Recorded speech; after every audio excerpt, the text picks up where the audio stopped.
皆さん、ごきげんよう、上川かおりんです。ヤフー知恵袋を見ていたら、下記の質問がありました。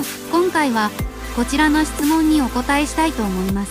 それでは、早速行ってみましょう。質問1、この画像の髪色を金髪にしたいのですが、どなたか加工できるアプリなどを教えていただきたいです。よろしくお願いいたします。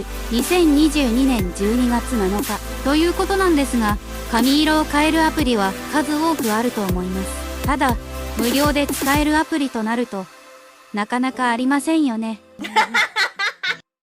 しかし、フォトレタッチというアプリならば、無料で利用することができます。それでは、早速行ってみましょう。1、フォトレタッチアプリを起動します。2、髪をクリック。3、髪色を変えたい画像を選択。4、髪型をクリック。5、オスをクリック。6、スタイルタブで髪型を選んでください。7、カラータブをクリックして髪色を選んでください。8、右上をクリックして保存しようとすると課金を促されてしまうので、クリックせず、スクリーンショットして切り取って保存すると、無料で保存できます。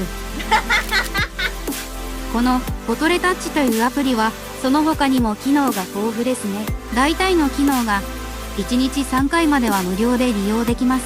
ぜひ一度お試しくださいませませ。以上です。